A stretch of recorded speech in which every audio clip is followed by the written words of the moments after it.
안녕하세요. 사연에 빠지다의 DJ 민영입니다. 오늘도 두 가지 사연 준비되어 있으니 끝까지 함께 해주시고요. 구독과 좋아요 버튼도 꼭 눌러주세요. 그럼 오늘의 사연 함께 시작해 볼게요. 안녕하십니까. 저는 한국석재 대표 김원득의 올시다. 올해 나이 65 먹었고 평생토록 오석이라고 하는 충남 보령에서만 나는 특수한 암석을 가고 가는 일을 하고 있어요. 오석은 천년이 지나도 변하지 않는 돌로 유명해서 왕릉과 대통령의 비석으로 사용되어 온 희귀하고도 귀한 것입니다.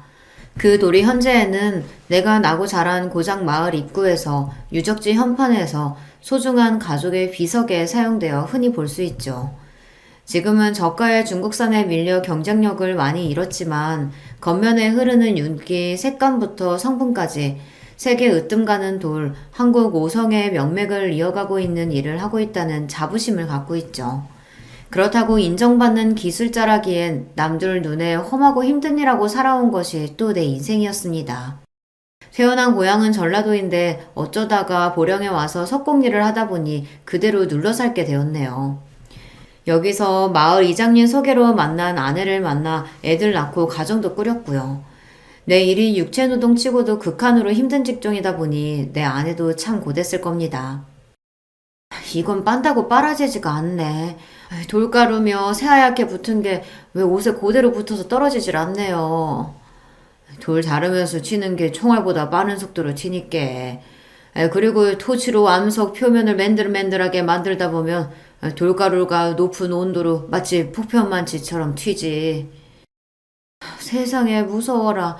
그래서 모자가 이렇게 벌집 모양으로 구멍이 숭숭 나는 거구만요. 아유, 무서워라.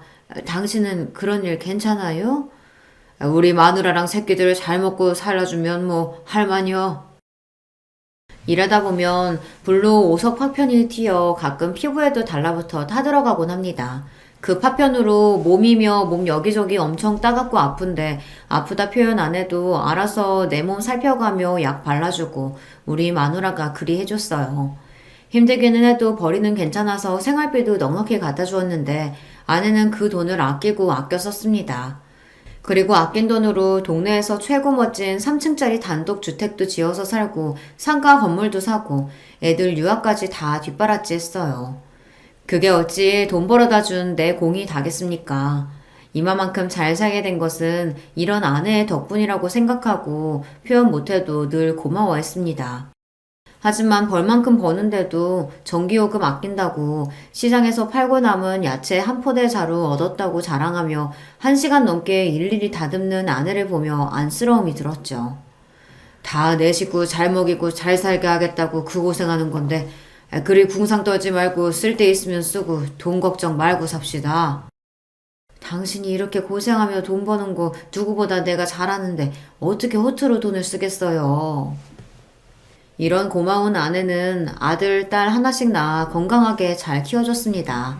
애들한테 대놓고 표현하지는 않았지만 나같이 돌가루 먹는 힘든 일은 안 했으면 했는데 다행히 아들은 공부를 썩 잘하더니 대학원까지 가서 박사님이 되었습니다. 그리고 유명한 대기업에 들어가서 연구원으로 들어갔어요. 우리 딸은 스페인에 유학을 갔는데 거기 사람을 만나 국제 결혼해서 아예 눌러 살고 있습니다. 딸이 너무 그립지만 그래도 편지도 보내고 연락은 종종 해와요. 거기서 사위도 돈 잘 벌고 좋은 집에 살면서 손주도 하나 낳고 잘 살고 있는 것 같으니 이만하면 되었죠. 이렇게 말하면 뭐 부러울 것 없는 인생인가 보다 하시겠지만 이제부터 좀 들어주세요. 돈 아낀다고 고생해서 그런가 착한 내 아내는 약 10년 전 병을 얻었습니다. 내가 하는 일을 놓을 수가 없어서 아내가 아픈데도 바로 옆에서 병간호도 제대로 못 해줬어요. 대학생이던 딸과 간병인이 낮에 교대로 보고 나는 일 마치고 저녁에 아픈 아내를 보러 갔습니다. 그러면 아내는 내가 귀찮다고 얼굴 봤으니 집에 가라고 자꾸만 보내려고 하는 겁니다. 바쁜데 뭘 맨날 와서 봐요. 나 멀쩡한 얼굴 봤으니까 빨랑 집 가서 저녁이나 챙겨 먹어요. 경옥 아줌마한테 부탁한 반찬이랑 국 있으니까 국은 꼭 데워서 먹고요. 그려. 내가 알아서 잘 먹을게. 평생 당신이 나 뒷바라지 해줬지. 내가 뭐 해준 게 있나. 이럴 때는 남편한테 조금만 심부름이라도 시켜줘. 나 뭐 할 거 없을까? 됐어요. 평생 무거운 돌 갖고 씨름하는 양반이 이런 간병을 어떻게 해요? 선영이랑 간병인 아줌마가 잘 해주고 있으니까 걱정 마시고 매일 오지 좀 마요. 그리고 나 없다고 혈압약 빼먹거나 화상 바르는 연고 잊지 말고, 응?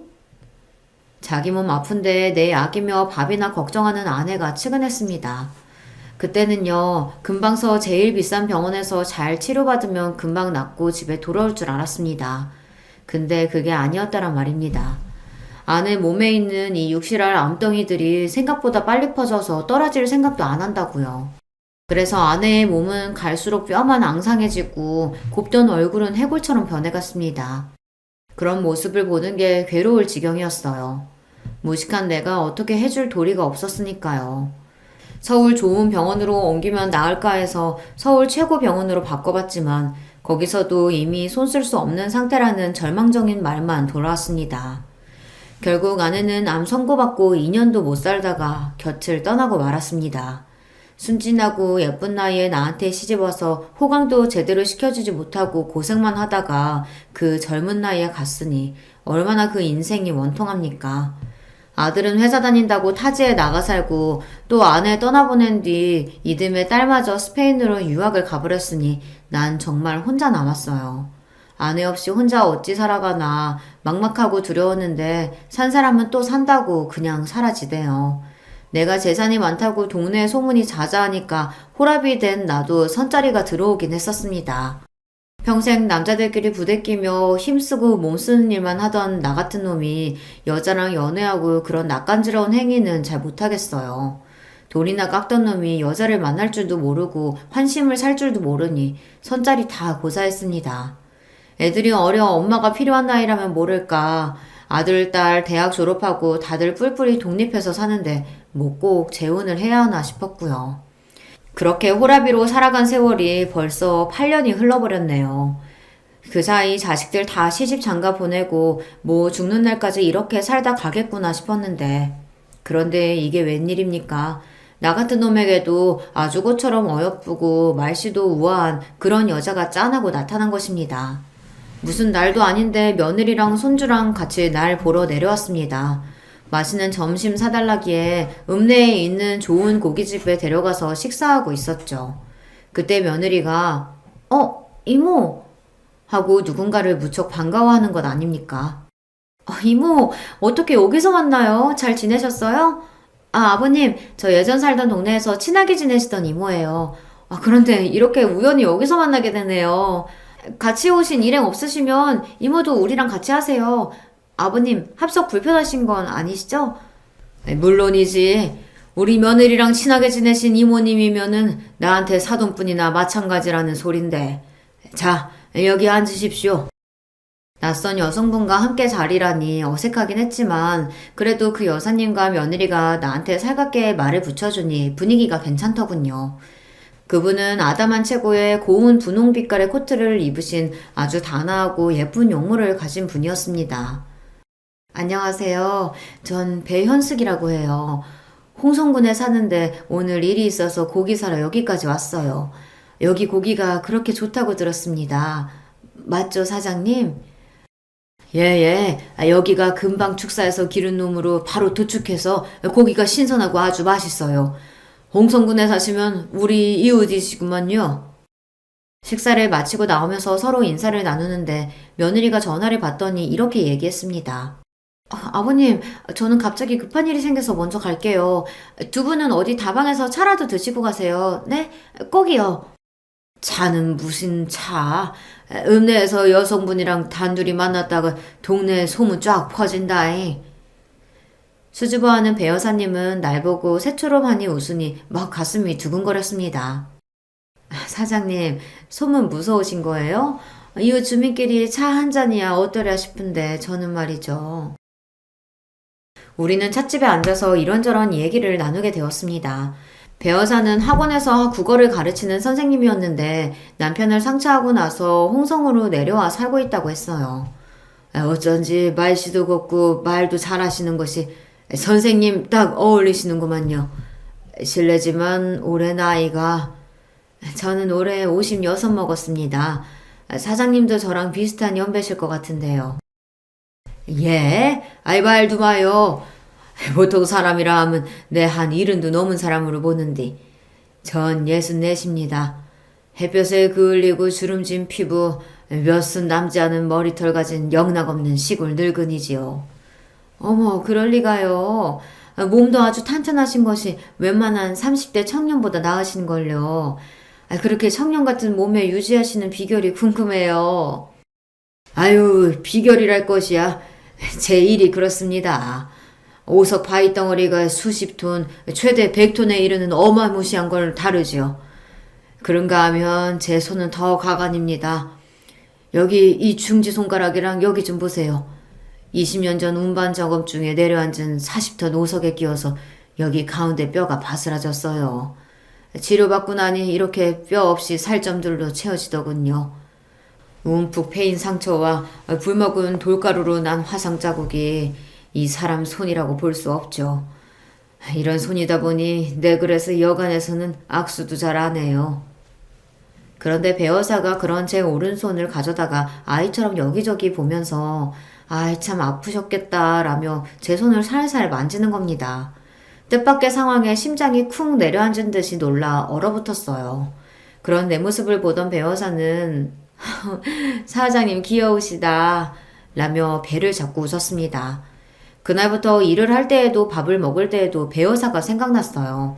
뽀얀 피부에 특히 웃을 때 눈이 반달을 얹은 그 고운 얼굴이 아른거렸습니다. 그럴 때면 머리를 세차게 흔들며 나 자신을 홍군형 냈습니다. 에이, 주책맞게 왜 이러는 거냐? 선생아돈 많이 배우고 예쁜 도시 여자야. 나 같은 것이 언감생신. 정신이나 차려라 이놈아. 근데 처음 만난 지 3일이 지나고 배우사에게서 전화가 왔습니다. 사장님, 저 운전이 너무 무섭고 서투른데 좀 가르쳐 주실래요? 그 이야기를 듣는데 처음엔 제 귀를 의심하고 말았습니다. 설마 그냥 운전 가르쳐 줄 사람이 필요한 걸 거야 하며 주책맞게 오르는 남자의 마음을 억누르고 친절하게 운전을 가르쳐 주러 다녔습니다. 배어사를 만나서 운전하는 거 도와주고 그러면서 근처 저수지도 한 바퀴 휘 돌고 밥도 먹고 차도 마시면서 진짜 데이트 같은 것을 하고 있더라고요. 그냥 똑같은 밥 먹고 똑같은 집에서 자던 내 인생은 봄에 피어나는 새싹처럼 활기가 돌기 시작했습니다. 사랑과 재채기는 감출 수 없다나 그런 말이 있잖아요. 요즘 내가 재미나게 사는 것 같다고 자꾸만 일하다 외출 나가니 같이 일하는 직원들은 물론 주변 사람들이 슬슬 눈치채기 시작했습니다. 좋은 오석 자르고 남은 것들을 건축용 자재 만들 요량으로 정과 망치 들고 앉아 모서리를 툭툭 깎아내고 있는데 문득 그런 생각이 듭니다. 아, 이렇게 신나는 인생이 또 있던가. 나도 이제 남은 세월 배어사와 함께하고 싶다. 그때 저쪽 작업장에 있던 석공들이 들뜬 목소리로 날 불렀습니다. 사장님, 손님 오셨슈. 빨리 와요.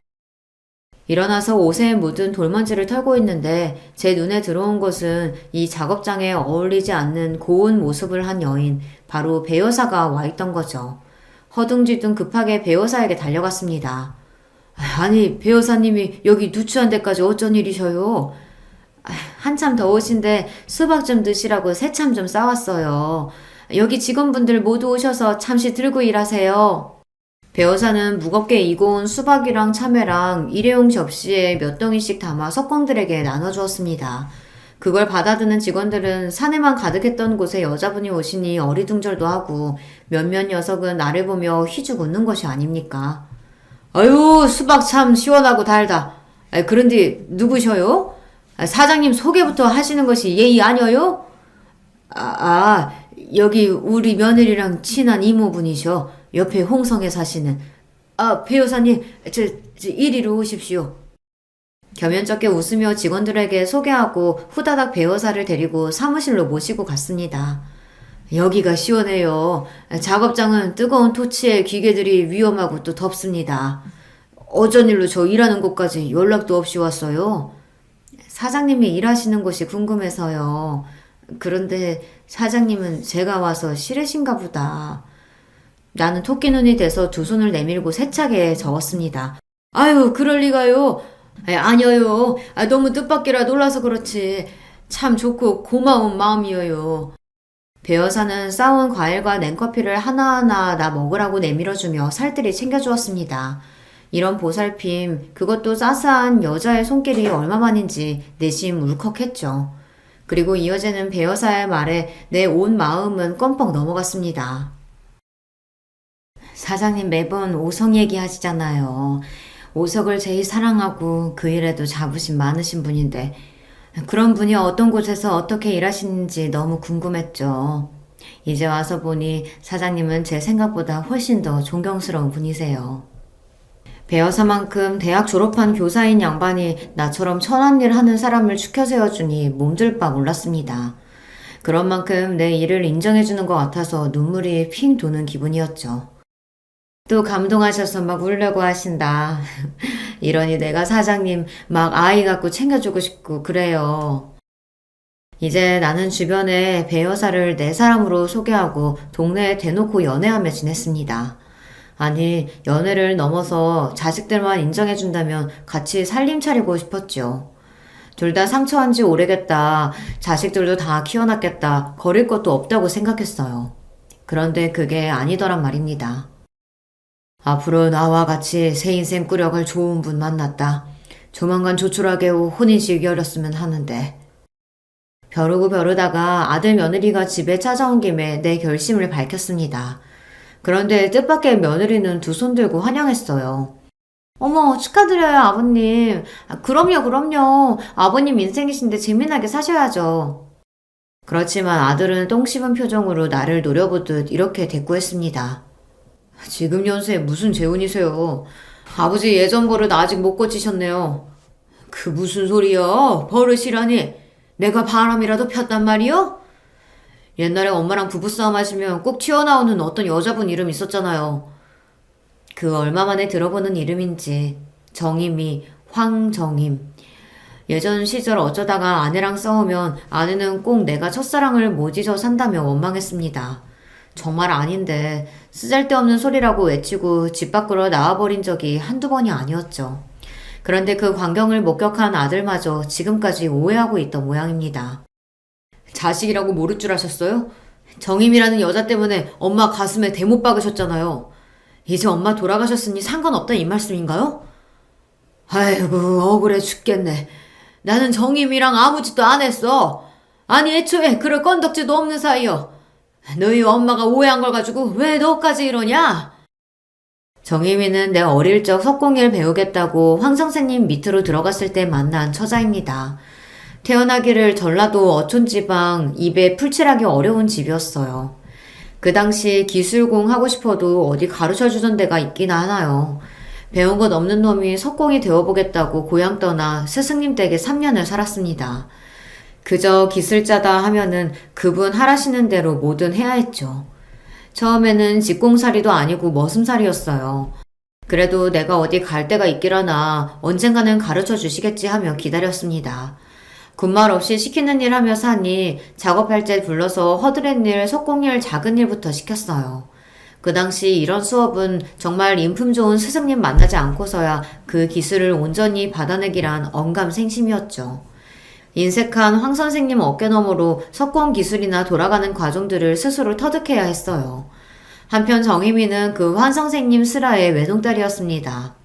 아버지랑 고등학교 다니는 딸, 둘만 마을에서 떨어진 외딴 집에서 사는지 그 사연이 궁금했지만 끝내 그 가족사는 모르네요. 긴 생머리를 따은 머리, 까만 교복에 새하얀 양말과 검정 구두를 신고 등굣길에 나서는 정희미를 보면 마음이 참 설렜었죠. 하지만 제 처지에 그 마음을 어떻게 내비칠 수 있었겠습니까? 같은 지붕 아래 살며 정희미는 처음에는 집 머슴으로 다음에는 동네 오라비쯤으로 날 대했었는데 어느새 나와 같은 마음을 품고 있었습니다. 어느 날인가부터 정희미는 가방에서 뭘 꺼내서 나한테 내미는 겁니다. 하루는 삶은 감자, 하루는 주먹밥을 주며 나 버스 정류장까지 데려다줘. 내가 정희미 부탁을 어떻게 거절할 수 있겠어요. 정희미가 학교 오갈 때마다 우린 같이 걸어갔습니다.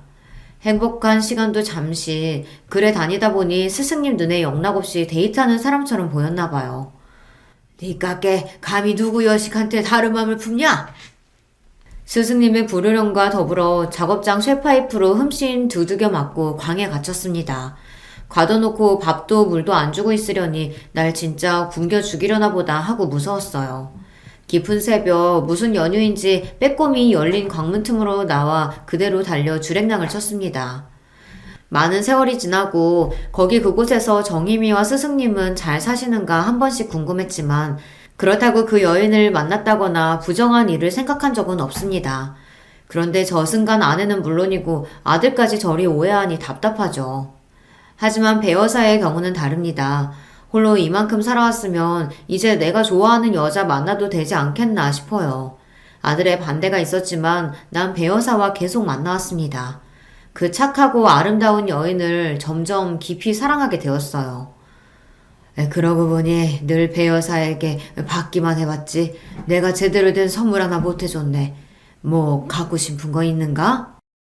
수줍은 듯 배시시 웃는 배 여사는 생각해볼게요 말만 하고 뭐 요구하지도 않아요. 사람 애간장 녹일 만큼 말은 또 어찌나 예쁘게 하고 늘 나를 챙겨주는 그 마음이 고마워서 무슨 선물이 없을까 고민하다가 며느리에게 물어봤습니다. 며느리는 여자들 목이나 귀에 하는 진주 세트나 금부치가 좋을 것 같다고 해서 서울 종로까지 가서 배어사 선물을 샀지요. 오랜만에 서울 온 김에 손주 녀석이나 보러 갈까 해서 아들 사는 집 앞 슈퍼에서 뭐 사들고 갈 걸 고르고 있었어요. 그런데 익숙한 목소리가 들려왔습니다. 이모, 이제 우리의 계획이 결실을 맺어간다. 시부가 청혼할 기세인가 봐. 글쎄 나한테 여자한테 뭐 좋은 선물 없겠냐고 물어보시더라고. 원래 잘하던 거니까 실수 없게 잘할 수 있지? 그 노인의 재산 다 뜯어낼 때까지는 정체 잘 숨기고 더 구워 삶으란 말이야. 알겠죠? 이건 분명 나를 놓고 배여사와 며느리 둘이서 꾸민 더러운 가짜 연극판이었던 것입니다. 소름 돋는 사실을 알고 나서 몇 날 며칠 괴로움에 몸부림쳤는가 모르겠어요. 그리고 난 아주 어둡고 무시무시한 계획을 세우고 실행하기 위해 나섰습니다. 외로운 호라비 마음 이용해서 재산 뜯어내려고 드는 저 꽃뱀년들을 내가 박살내버리고 말 거다. 휘잉 바람이 세차게 부는 이곳은 오석 채석장입니다. 머리가 깨질 것 같네. 근데 여긴 어디야? 이렇게 춥고 바람이 부는데 내가 누워있던 걸까? 어머, 여기 10m는 좋게 되나봐. 무서워. 아유, 기집애야 조용히 좀 해. 잠을 잘 수가 어머, 이게 뭐래? 여기 어디야? 윤희야, 우리 왜 이런 곳에 있는 거니? 두 여자는 뜻밖의 상황에 어찌할 바를 모르고 무섭다고 아우성이었습니다. 네, 저는 그 사기꾼들을 굴착기 버킷에 태우고 상공 5m 위에 그들을 떠 올려놓고 있었던 것입니다. 숙녀분들, 거기서 그렇게 흥분하고 있다가는 굴착기 밖으로 떨어집니다. 그럼 5m 아래로 떨어질 텐데 어디 하나 부러지지 않겠어요? 나는 굴착기 조정석에서 그들을 향해 이렇게 소리쳤어요. 아버님이 우리 여기 둔 거예요? 도대체 왜요? 빨리 내려주세요. 좋은 말 할 때 내려주시라고요. 그 이해를 정녕 몰라서 묻냐? 사기꾼 너희들이 더 잘할 것이 아니냐? 내 당신들 비석만큼은 A급 5석 제일 좋은 놈으로 해줄 테니까 죗값 받고 가시게들. 난 레버를 당겨 그들이 타고 있는 버킷 각도를 변경했습니다. 버킷에서 떨어질 듯한 두려움을 느낀 그들은 버킷 안쪽으로 다급히 숨었습니다. 잘못했어요. 내가 잘못했으니까 노형 풀어주세요. 사장님 이렇게까지 하실 분 아니잖아요. 배여사는 눈물을 흘리며 두 손 모아 싹싹 빌며 나에게 용서를 구했습니다. 하지만 며느리는 핏발 가득 선 눈으로 날 매섭게 노려보며 소리쳤어요. 아버님 손주요. 아버님이 이러시는 걸 지연이가 알면 어떻게 될까요? 아버님 성격에 그 죄책감 안고는 못 사세요. 안 그래요? 그 말을 들으니 아들, 손주 얼굴이 그려졌습니다. 내가 이성을 잃고 지금 무슨 짓을 하고 있는 건지 정신이 퍼뜩 들었습니다. 마음 같아서는 이들을 채석장에서 아예 어떻게 해버리고 싶었지만 끝까지 갈 용기가 없다는 걸 깨닫고 말았죠. 결국 굴착기 버킷을 땅에 내려서 그들을 보내주기로 했습니다. 발이 지면에 닿자마자 그 두 여인은 혼비백산해서 도망쳐버렸고요. 그들을 바라보며 나는 굴착기 조정석을 떠나지 못하고 들고 있던 막걸리를 마셨습니다. 밤하늘에 수놓아진 별에 대고 사는 것이 왜 이렇게 쓰고 아픕니까? 더 살면 얼마나 더 험한 꼴을 당할라나요? 이렇게 엄마 생각하며 울었어요. 경찰한테 끌려갈 각오로 집에 돌아와 기다렸지만 여러 날이 지나도록 조용했습니다. 며느리랑 배 여사가 내가 벌인 짓을 경찰에 신고라도 할 줄 알았는데 다른 가족들도 모두 채석장에서의 일을 모르는 눈치더군요. 저들이 해온 일이 발각당할까 봐서 다른 사람에게 말 못하고 감췄구만. 나도 이 일을 덮고 넘어가려고 했어요. 처음에는 말입니다. 그저 하던 석공일이나 하면서 밤에는 괴로운 심정 잊고 싶어서 술만 마셔대고 그렇게 살았어요. 그러던 어느 날 우리 석재 작업장에 배 여사가 나타났습니다. 싸들고 온 김밥이랑 어묵탕을 직원들에게 나눠주고 삼삼오오 모여 새참하며 재미나게 이야기를 하고 있더군요. 아무렇지 않은 듯 날 찾아온 그 여자가 기막히고 분했습니다. 저기, 나 좀 봅시다. 작업장 후미진 곳에 데려가서 배 여사에게 따져 물었습니다. 날 바보 등신 같은 놈으로 아슈? 당신이 어떤 여편네인지 다 까발려진 마당에 왜 날 찾아온 거요? 얼마나 배신감 느끼셨을지 나도 알아요. 그날은 너무 무시무시하고 떨려서 당신께 사과도 제대로 못했어요. 진심으로 미안하게 생각합니다. 여자 혼자 딸 키우면서 산다는 게 이렇게 남들 등쳐먹는 팔자라 이 모양 이 꼴이 되었지만요. 나 같은 년도 사장님이 진심으로 날 위해준 마음도 힘들게 일하며 사는 걸 아니까 죄책감과 미안함이 남네요. 빗발선 눈으로 째려보는 내 얼굴도 똑바로 못 쳐다보고 배 여사는 고개를 숙이고 있었어요. 그 여인의 속눈썹이 파르르 떨리는 것이 보였습니다. 그리고요, 우리가 아무리 밉더라도 나한테만 하풀이에요. 지연 엄마는 며느리는 그냥 두시죠. 싫다며? 난 아직 어떤 결정도 내리지 않았거든. 지금 내가 가만히 있는 이유는 우리 아들하고 손주가 겪을 충격 때문에 어떻게 할지 고심하느라 결심이 안 섰기 때문이라고. 사장님은 복수 같은 더러운 칼 쥘 사람 아니라는 거 내가 압니다. 그리고 제발 부탁인데 아들에게는 이 일 비밀로 해주세요. 며느리 그 애만큼은 그냥 지금처럼 그렇게 살게 두십시오. 그래서 날 보고 뭘 어쩌란 말이오. 당신이 보이면 속에서 천불나고 마음 어려워지니까 빨랑 가시오. 썩 꺼지란 말이오. 여기에 얼씬도 하지 말고. 사과하러 온 배 여사에게 난 있는 대로 역정을 내고 일하러 돌아갔습니다. 그 여자 얼굴 보니 화가 나서 그런가 그날따라 작업이 순탄하지 않았어요. 오석은 그 어떤 암석보다 단단해서 1톤짜리 초대형 다이아몬드 톱날로 절삭해야 하는데 톱날이 무뎌진 것을 발견했습니다. 보통 그 무거운 것을 지게차를 이용해서 교체 작업을 하는데 기우뚱하던 바퀴가 통째로 나를 덮치고 말았습니다. 그 아찔한 사고 끝에 내 몸은 구급차에 실려 병원에 가고 말았죠. 병원 의사말로 천만다행으로 큰 절단은 없었지만 골절과 내장기관 손상 등을 더 검사해봐야 한다고 해서 입원했습니다. 한국석재 직원 연락을 받고 아들 가족은 불이 나게 내가 입원한 병원으로 달려왔어요. 요즘 참 착잡한 일이 많았는데 아들을 보니 안심이 되고 마음이 좋았습니다. 아버지고 사나이가 그런 티를 낼 수가 있간데요. 괜히 퉁명스레. 별일 아닌디 바쁜 회사 두고 여기까지 왔냐? 별일이 아니긴요. 아버지 지금 상태 좀 보시라고요. 혼자 계시는 분이 간병은 또 어떻게 해야 될지. 간병인 내가 알아볼게요. 그리고 내가 병원에 자주 와보고요. 채석장 사건 이후 처음 만난 며느리는 나를 대하기 불편해했고 나 역시 같았지만 우리 둘 다 짐짓 모르는 척 평소처럼 굴었습니다. 그때였습니다. 내가 사장님 간병할 겁니다. 병실문을 열고 배 여사가 나타난 것입니다. 헐떡대는 숨을 진정하고 소목으로 눈물을 훔치고서 말이죠. 여기를 어떻게...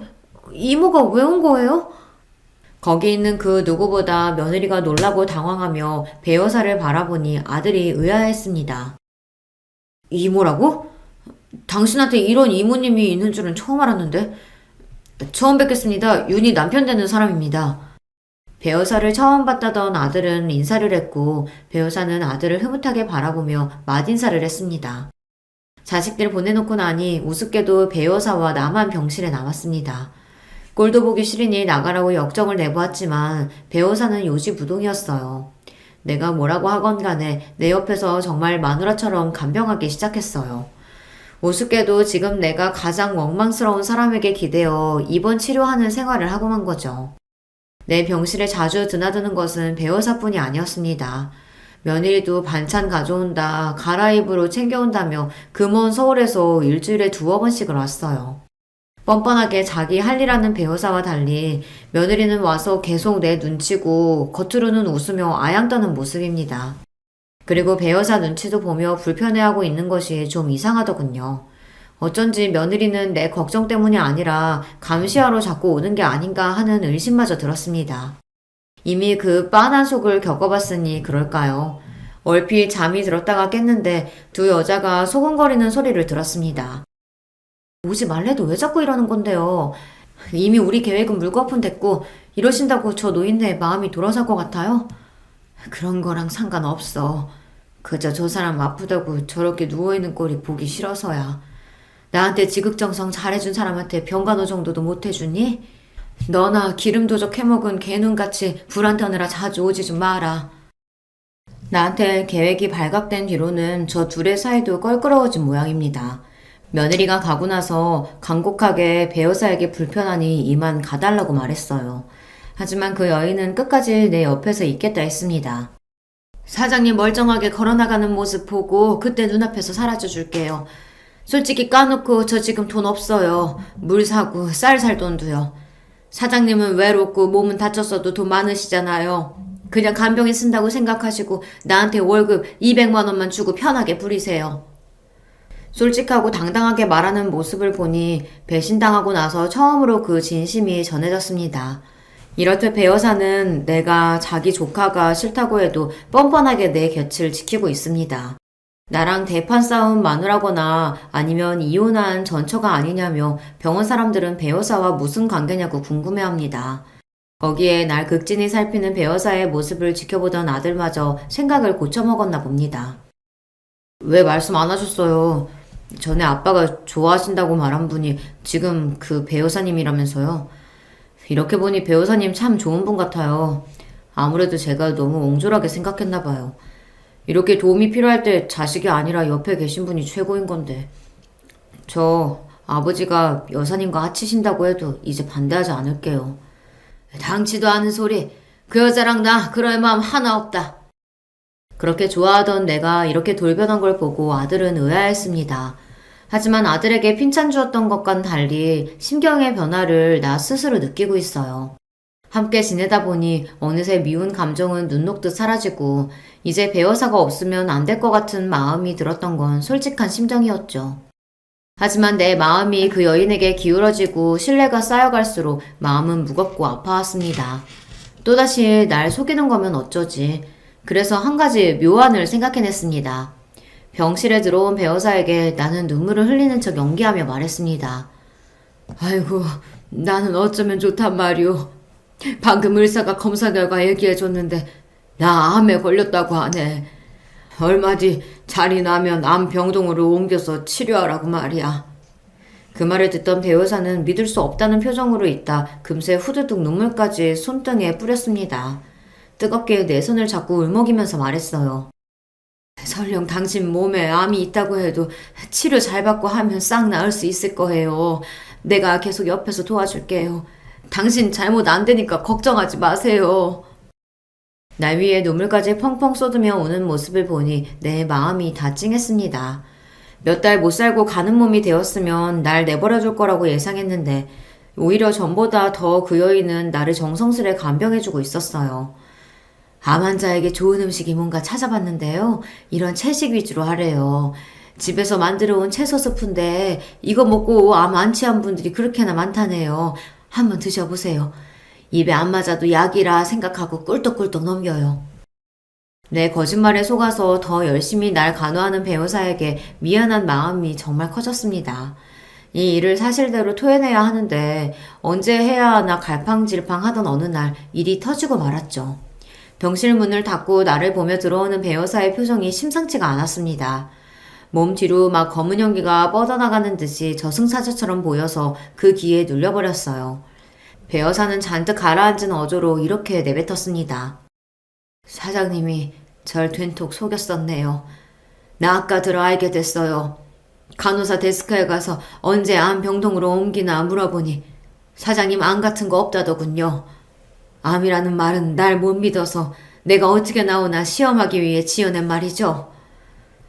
배여사는 얼굴이 벌개지고 몸을 부들부들 떨고 있었습니다. 내가 한 거짓말 때문에 얼마나 큰 배신감을 느낀 걸까요? 하지만 내 속마음과 달리 비꼬듯 얘기하며 그 여인에게 상처 주고 싶었습니다. 당신이 나한테 오석 같은 여자가 되어주길 바랬거든. 하지만 며느리랑 짜고 내 돈 먹을 생각에 의도적으로 접근했던 걸 알고서 이 여자는 불량 암석이구나. 간판으로도 못 쓰는 그런 돌이구나 했는데 그래놓고 이제 와서 자꾸만 잘해주니 헷갈리잖아. 또 한번 사람 상처 주지 말고 어디 한번 솔직하게 말해봐. 응? 그러면 내가 고생한 값 쳐서 한 1억 떼줄게요. 그래요. 나는 돈밖에 모르고 사는 벌레였어요. 그래도 그 많은 사장님 돈은요. 나중에 죽고 나서 아들네한테 남겨줘요. 나한테는 그저 간변 월급이나 떼먹지 말고 주시면 됩니다. 나 배어숙이 인생도 참 박복하기도 하지. 이제 좀 정착해서 착하게 살아볼라 했는데 하늘이 도와주질 않네요. 나 집에 다녀옵니다. 그럼 쉬세요. 나한테 애써 씁쓸한 웃음을 보이며 돌아서던 배여사는 몇 걸음 가다가 우뚝 서서 뒤돌아 서 있는 채로 나지막하게 물었습니다. 한번 사고 치면 영 그 사람 못 쓰게 되는 것인가요? 날 그렇게 못 믿었어요? 이제 조금 서운하려고 하네요. 이렇게 말하고는 그대로 병실 밖으로 나갔습니다. 하지만 금방 돌아올 줄 알았던 배여사는 그 뒤로 병실에 오지 않았어요. 배여사의 빈자리는 아들이 고용한 간병인 아줌마로 빨리 대신해서 날 도왔지만 그게 불편하기만 했어요. 간병이라는 것이 환자의 마음을 하나하나 살피고 눈치껏 하는 것이다 보니 배여사가 있을 때만큼 편하지 않았습니다. 3일이 지나도 모습을 드러내지 않으니 그제야 알 수 있었습니다. 배여사는 돌아오지 않겠구나. 심장이 툭 내려앉은 듯 불안하고 속이 쓰려왔습니다. 그러고 있는데 내 옆 병실을 쓰는 형님이 물었어요. 김 사장, 그 배여사인가 하는 분은 이제 안 오는 것이요? 아무리 물어도 입을 다무니까 내가 둘이 어떤 관계인지 잘은 몰라도 그만 용서해줘. 나이 70 넘고 80 넘고 해봐. 악연이든 그게 뭐로 이어진 인연이든 간에 지금 내 옆에 같이 얘기하고 밥 떠먹여주는 사람이 최고인 거요. 게다가 그 여자는 김 사장 많이 애끼고 좋아하는 것만 같더만. 배여사가 그리운 마음인지 간병인으로서 살뜰히 챙겨준 솜씨가 아쉬운 건지 잘 모르겠지만 그래도 한 가지는 확실히 알 수 있었습니다. 나에게는 배여사가 정말 꼭 필요한 사람이라는 것을요. 얼마 뒤 병원에서 퇴원하자마자 난 바로 배여사를 만나러 가기 위해 홍성집에 가봤습니다. 그런데 배여사 집은 텅 비어 있었고 꼭대기층에 산다는 집주인에게 물어봤어요. 여기 1층 살던 배씨성 가진 분요? 얼마 전에 이사 나갔어요. 원래 딱 1년 계약하고 아직 2달이나 남았는데도 서둘러 나가대요. 가볼 만한 곳은 샅샅이 찾아봤지만 어디서도 배여사의 행방은 찾을 수 없었어요. 심지어 며느리조차 모르겠다고 했습니다. 며느리는 이모가 자기 전화도 받지 않는다고 투덜거렸어요. 속상하게 만든 나를 떠난 거야 그렇다 치지만 이사 나가고 자기 조카한테까지 연락 끊고 잠적할 사정이 무엇입니까? 난 이상하게 자꾸만 배여사가 불안하고 걱정이 되었습니다. 근데 기다리던 배여사의 전화가 왔습니다. 마지막으로 사장님 목소리 듣고 싶어서 전화해봤어요. 나 참 질척이고 구질구질하죠. 여기 저수지 보며 내 삶을 돌아보니 그럽디다. 처음부터 그런 모양새로 살려던 건 아니었는데 어쩌다 보니 감옥에도 다녀왔고 먹고 산다고 사람 이용해 먹던 걸레 같은 날 누가 좋다고 하겠어요. 사장님도 내가 꾸며낸 국어 선생하던 그런 여자가 좋았던 거 아니에요? 나도 돌아가신 사모님처럼 아니면 첫사랑 여자처럼 만났으면 꽤 괜찮게 그리 살 수 있었을까요?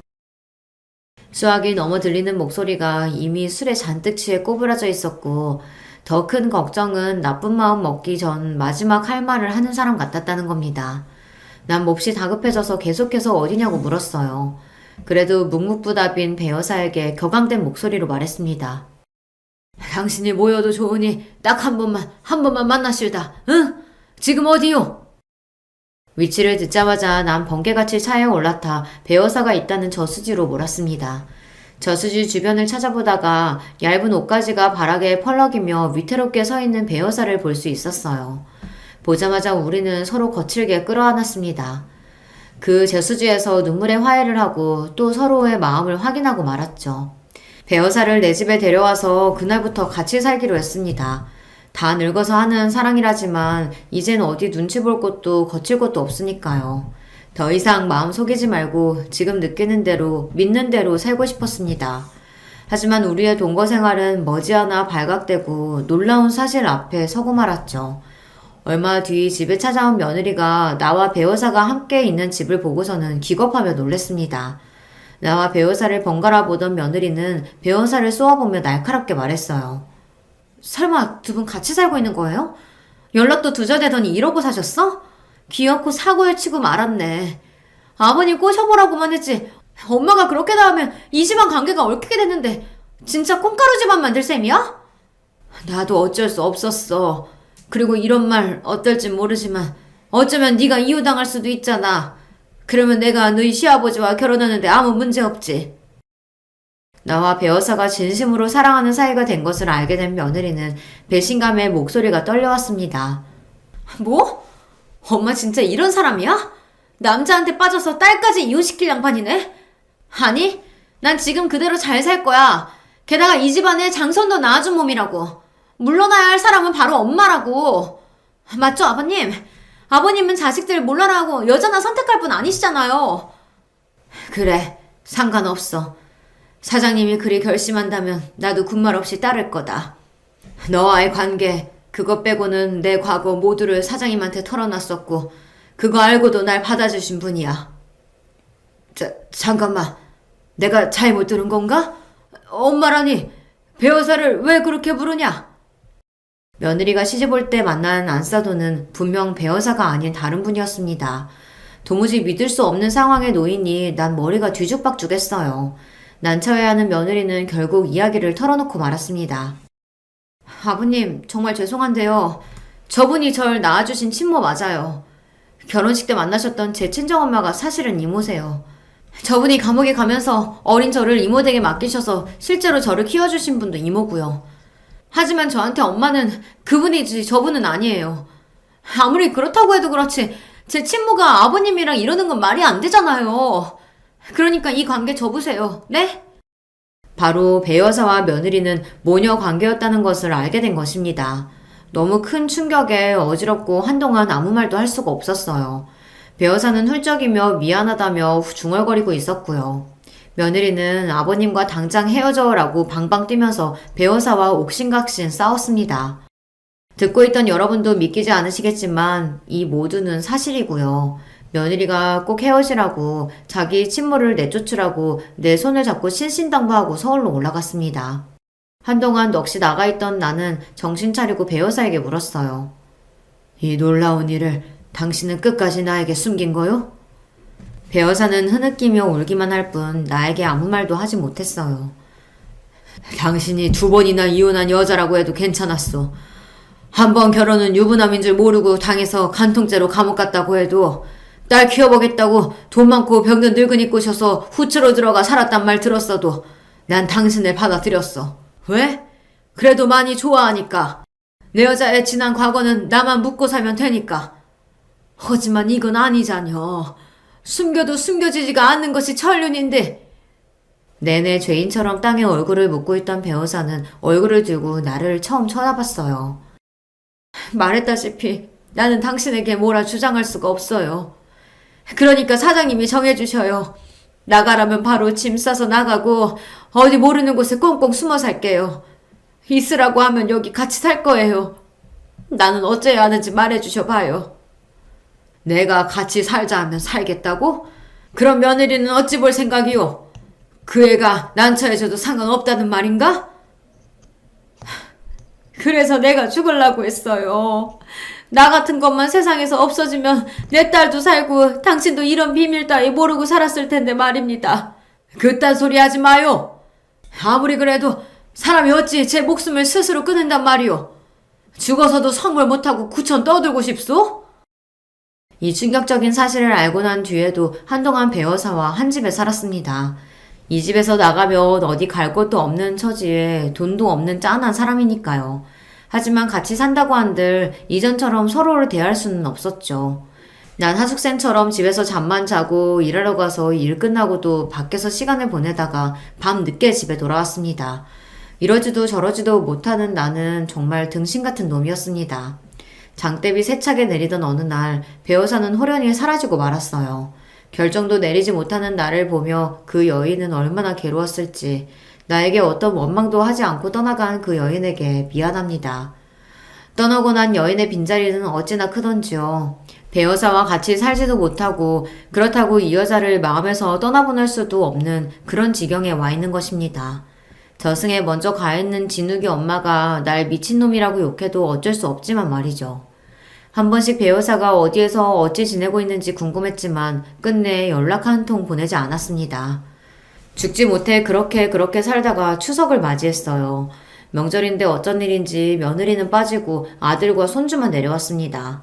먼저 간 아내의 제사를 지내고 아들이랑 둘이 막걸리를 하며 얘기했어요.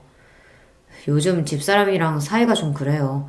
애도 잘 안 챙기고 밖으로만 놔두는 것 같고 부부 생활이 이렇게 힘든 거였어요. 우리 엄마 아들 기대하고 결혼한 내가 멍청한 거였나 봐요. 정확히 며느리가 무슨 잘못을 했느냐고 물었지만 시시콜콜 그런 이야기를 아버지에게 털어놓는 여성은 아니고 그저 막걸리만 들이켰습니다. 같이 마시다가 하마터면 나도 며느리가 내게 했던 짓 어쩌면 네가 아는 그런 여자가 아닐 수도 있다는 폭로를 할 뻔했어요. 며느리의 제 험을 덮어주었으면 그만큼 가정 잘 지키고 제 본분 다 해주었으면 좋겠는 마음인데 그 애가 참 원망스럽네요. 호라비로 살아왔던 내 삶은 변함이 없지만 마음은 대폭구멍이 뚫린 듯 더 휑하고 시립니다. 글을 쓰는 지금도 내가 얼마나 배어사를 그리워하고 있는지 뼈저리게 느끼고 있어요. 여기에는 다양한 인생 경험을 하신 분들이 많다고 들었습니다. 그렇다면 고민하는 저에게 한마디 건네주시겠습니까? 복잡한 사랑, 여기에서 멈추는 것이 맞을까요? 아니면 마음 가는 대로 그 여인을 잡을까요? 20대 청춘도 아니고 다 늙어서 이러고 있는 제가 민망스럽지만 이렇게 여러분께 조언을 간청해드립니다. 이제 저는 오석을 다듬으러 가봐야겠습니다. 삐뚤빼뚤한 글씨를 컴퓨터에 치고 다듬어준 성진이와 별것 없는 제 글을 봐주신 여러분에게 감사의 인사를 머리 숙여 드립니다. 그럼 안녕히 계십시오. 안녕하세요. 결혼한 지 3년 된 주부입니다. 저는 저의 인생만 억울하고 화나는 일이 가득한 줄 알았는데 이 채널에 올라오는 수많은 사연을 접하고 보니 세상에는 참 억울하고 슬픈 일 당하는 사람이 많구나 하는 생각이 들었습니다. 그래서 모두 함께 힘내자는 차원에서 저도 용기 있게 저의 이야기를 한번 해보려고 합니다. 남편과 저는 아주 질긴 인연으로 얽혀 있습니다. 저희가 처음 만난 것은 같은 과 선후배로였습니다. 신입생 오리엔테이션이 있던 날 밤 신입생 환영의 의미로 선배들이 무대에 나와서 아이돌 춤을 추는 순서가 있었는데요. 그 무대에 섰던 그 사람을 처음 본 순간을 아직도 잊지 못합니다. 무대의 화려한 조명을 받으며 멋지게 춤을 추는 그 사람의 모습에 저는 정말 첫눈에 반해버렸습니다. 잘생긴 외모에 훤칠한 키, 관객을 의식하며 한 번씩 날리는 윙크까지 저는 한순간에 그 사람에게 매료되어 버렸습니다. 이후로 복학생이었던 그 사람과 수업 하나를 같이 듣게 되었는데 공교롭게도 같은 조별과제 일원으로 편성이 되면서 급속도로 가까워졌습니다. 제가 첫눈에 그 사람에게 반했던 것처럼 그 사람도 제게 첫눈에 반했다고 하더군요. 그리고 얼마 지나지 않아 저희는 정식으로 사귀게 되었습니다. 그렇게 시작한 제 첫 연애는 순탄치 않았습니다. 처음 한두 달은 정말 구름 위를 걷는 것만 같이 행복했습니다. 하지만 그 이후로부터는 지옥이 시작되었습니다. 그 사람은 술만 먹으면 연락이 잘 되지 않았고 주변에 친한 여학생들도 너무 많았습니다. 행여라도 그 친한 여학생들과 함께하는 술자리에서 연락이 되지 않는 날에는 정말 정신병에 걸릴 것만 같았습니다. 아니나 다를까 다른 여학생의 자취방에서 다음날 아침 나오는 것을 목격했을 때는 정말 손이 덜덜 떨리고 다리가 후들거려 그 자리에 주저앉았습니다. 미애야, 여긴 어떻게? 오빠 어떻게 나한테 이럴 수가 있어? 어떻게 나한테? 저는 함께했던 여학생의 머리끄댕이를 잡아 뽑아버리고 싶은 심정이었으나 막상 그 상황이 되니 온몸에 아무런 힘이 들어가지 않더군요. 그렇게 뒤도 안 돌아보고 집에 돌아와 끄끄거리며 밤새 울었습니다. 그런데 다음날 그 사람이 제 자취방에 찾아왔더군요. 미애야, 정말 미안해. 술 먹고 실수한 거야. 다시는 이런 일 없을 거야. 내가 오늘부로 진짜 술 끊는다. 됐어, 오빠. 이만 돌아가. 우린 끝났어. 미애야, 내가 진짜 잘못했어. 내가 진짜 이렇게까지 빌게. 그 사람은 갑자기 바닥에 무릎을 꿇더니 흐느껴 울기 시작했습니다. 미애야, 나 용서해줘. 진짜 다시는 안 그럴게. 처량하게 바닥에 무릎을 꿇은 채로 제게 잘못을 비는 그 사람을 보는데 저의 마음이 약해지기 시작했습니다. 사실 너무나 큰 상처를 받긴 했지만 아직까지 그 사람을 사랑하는 마음을 지울 수는 없었거든요. 그래서 저는 눈 딱 감고 한 번만 용서해주기로 했습니다. 그만 일어나. 정말 다시는 안 그럴 거지? 그럼 정말이야. 약속해. 고마워, 미애야. 저는 그때까지만 해도 너무나 어렵고 순진했기에 인간이 변할 수 있는 존재라고 믿었습니다. 하지만 그런 저의 기대는 또 얼마 지나지 않아 산산조각이 났죠. 그 사람은 처음에는 자신의 잘못을 진심으로 뉘우친 듯 술도 마시지 않고 어디를 가더라도 제게 꼬박꼬박 보고를 했습니다. 그런 그 사람의 모습에 정말 나를 생각해주는구나 하는 생각이 들면서 행복감이 들기도 하였습니다. 지금 와서 돌이켜보면 그런 생각을 했던 것을 철저히 후회하지만요. 제 버릇 개못 준다고 어느 순간 제게 하는 보고도 점점 줄어들고 다시금 술에 손을 대기 시작하더니 1학기가 종강하던 날 다시 한번 사고는 터지고 말았습니다. 저는 그날 속이 너무 안 좋아서 일찍 집으로 돌아왔는데 그게 실수였습니다. 끝까지 그 사람 옆자리를 지키고 있었어야 했습니다. 집으로 돌아와서 잠시 누워있다가 그 사람에게 연락을 했는데 역시나 예전에 그랬던 것처럼 연락을 받지 않았습니다. 저는 문득 불안한 마음이 들어 광기에 휩싸여서 미친 듯이 전화를 걸어댔습니다. 하지만 역시 전화는 묵묵부답이었습니다. 저는 불안한 마음에 쓰린 속을 부여잡고 다시금 종강 파티 자리를 찾아갔습니다. 술집 안에는 그 사람이 없었고 불이 나게 다시 올라와 뒷골목으로 갔는데 그 자리에서 제 동기 수정이와 입맞춤을 하고 있는 그 사람을 보고야 말았습니다. 야, 이 나쁜 새끼야! 미애야! 오해야! 오해는 무슨 얼어 죽을 놈의 오해! 이젠 정말 끝이야! 그렇게 저는 그 사람과의 관계에 종지부를 찍었고 저희 잔인했던 첫 연애는 그렇게 비극적으로 끝이 났습니다. 학교는 그대로 휴학을 했고 그 사람이 졸업을 하고 난 이후에나 복학을 해서 남은 학업을 마쳤습니다. 저는 그 후로도 오랫동안 첫 연애에서 입은 내상이 회복되지 않아 제대로 된 연애를 할 수 없었어요. 오랜 시간이 지나서 몇 번 만남을 시작하긴 했지만 이때 겪었던 트라우마로 그 누구에게도 마음을 잘 열지 못해 깊은 관계로 이어진 사람은 없었죠. 한 번은 정식으로 제게 청혼을 했던 사람도 있었습니다. 그 사람은 직업도 변호사에 키 크고 잘생긴 혼남에 저한테는 또 어찌나 잘했는지 정말 소위 말하는 1등 신랑감이었습니다. 그런데 이 사람이 참 좋은 사람이라는 것을 알면서도 이상하게 청혼에는 마음이 동하지 않았습니다. 지금 생각해도 그때 당시에 제가 왜 그랬는지 의문입니다. 그때 그 사람이랑 결혼하고 살았으면 내가 이렇게 힘들게 살지 않았을 텐데 하는 후회도 많이 했습니다. 하지만 그때 당시에는 그 사람의 청혼을 야멸차게 거절하고 다시 솔로의 생활로 돌아왔죠. 이처럼 저는 정상적인 관계에서는 크게 감흥을 느끼지 못하는 이상한 습관을 가지고 있었습니다. 어쩌면 이런 저의 모습이 첫 남자친구 같은 쓰레기를 만나게 된 원인이었는지도 모르죠. 휴학을 오래 했던 만큼 사회 진출도 동기들보다 다소 늦은 편이었습니다. 20대 후반에 접어들 무렵 시작한 회사 생활은 녹록지 않았습니다. 저보다 어리지만 몇 년 더 일찍 회사에 입사한 선배들과의 관계는 껄끄럽기 그지없었습니다. 업무량 또한 많아서 야근은 밥 먹듯이 하고 그나마도 야근을 안 하는 날은 집에 일거리를 가져와서 마저 해야 했습니다. 그렇게 밤새 집에서 회사 일을 하며 펑펑 울었던 기억이 있네요. 그래도 그렇게 2, 3년을 하고 나니까 어느새 적응이 되었습니다. 이제야 뒤늦게 평범한 사회인으로 자리 잡으려고 할 그 무렵 여기저기서 소개팅 자리가 들어왔습니다. 하지만 그때까지도 저는 첫 연애에서의 내상이 회복되지 않은 상태였어요. 그래서 선뜻 그 소개팅에 응할 수가 없었습니다. 그렇게 어영부영 홍기는 차가는데 짝을 찾지 못하고 있을 무렵이었어요. 본사에 있던 직원 한 분이 저희 부서의 팀장님으로 새로 발령을 받아서 오신다고 하더군요. 이전 팀장님과 잘 맞지 않아 많이 힘들었었는데 이번에 새로 오실 팀장님과는 부디 트러블이 없기만을 바랬습니다. 자, 모두 인사하지. 이번에 기획팀에 새로 발령받은 박준영 팀장이야. 안녕하십니까, 박준영입니다. 잘 부탁드립니다. 저는 순간 두 눈을 의심했습니다. 새로 온다던 팀장 박준영, 그는 바로 저에게 씻을 수 없는 첫사랑의 상처를 안겨준 대학 시절 그 남자친구였습니다. 네, 바로 앞에 말씀드린 술 마시면 연락 두절에 바람핀 걸 2번이나 걸려서 헤어졌던 그 사람이요. 아니, 김미애? 너가 어떻게 여길... 안녕하세요. 뭐야, 두 사람 아는 사이인가? 네, 부장님. 같은 대학 출신입니다. 여기서 만나게 될 줄은 몰랐네요. 거명쩍게 웃으며 그저 같은 대학 출신일 뿐이라고 얼버무리는 그의 모습을 보는데 참 대학 시절 그 모습 그대로라는 생각이 들었습니다. 아무튼 기획팀의 팀장으로서 열심히 해나가겠습니다. 모두 잘 부탁드립니다.